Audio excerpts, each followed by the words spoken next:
Hi, my name is Ronan Kennedy and I'm a career coach and business mentor. I thought it would be a nice idea to talk about what you can do if you feel you're being managed out. So firstly, what is being managed out? Well, being managed out is where your manager or your boss makes your life in work so uncomfortable, so unpleasant that you decide you want to leave. They might do this because legally it's difficult for them to let go of you, or because they don't want other people to know that the relationship between you and them isn't good, or for some other reason. But basically, it's where they make your life so uncomfortable that you decide you want to leave. So that's basically what being managed out is. So what can you do if you feel that this is happening to you? So I suppose the first thing is to get a time with your manager or ask your manager if there's a time when you can sit down and discuss what's on your mind.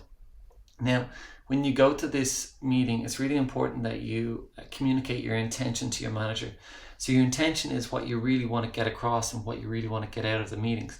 So for example, if you go there to defend or to confront or to attack them, obviously the meeting's going to go badly, right?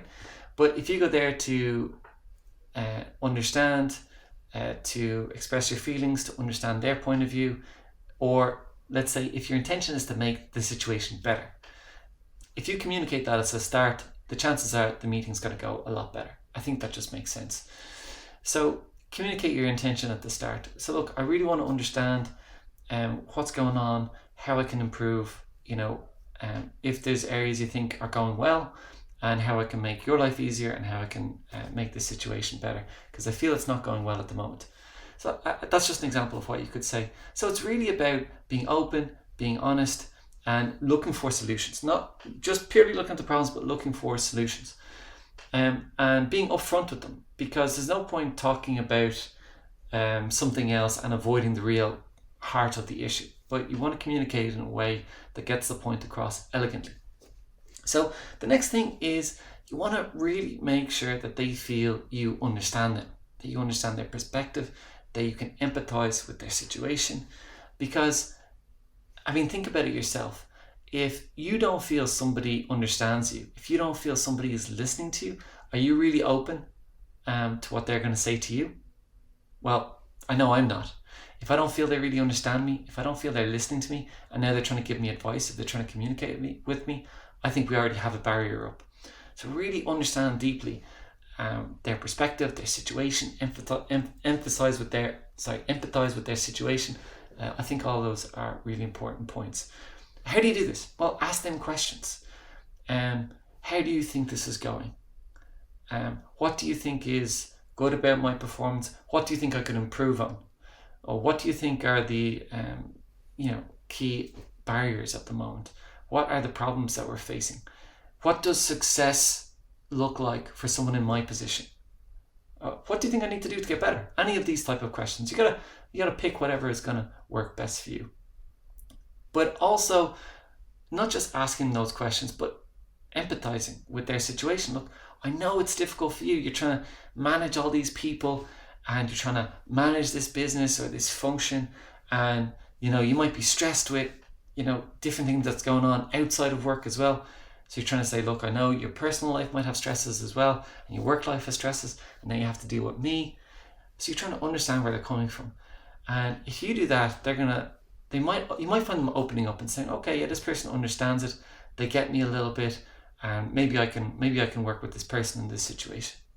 Now, after that, you've asked them questions, you've empathized with their situation.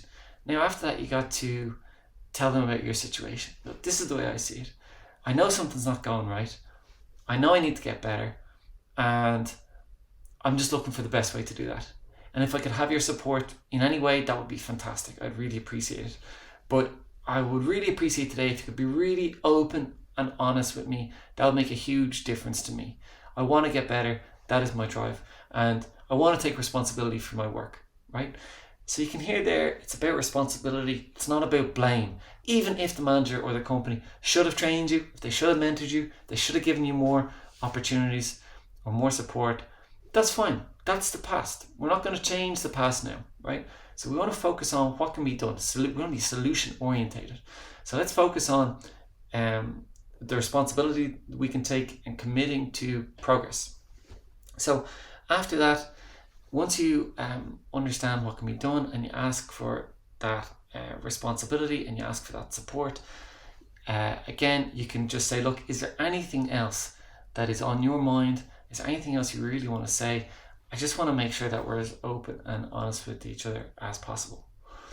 Once you finish that part of the conversation, it's really important to say, look, I know this isn't necessarily a comfortable conversation and you have a lot of other things to do and you have a lot of constraints on your time. I just want to say, I really appreciate you sitting down with me.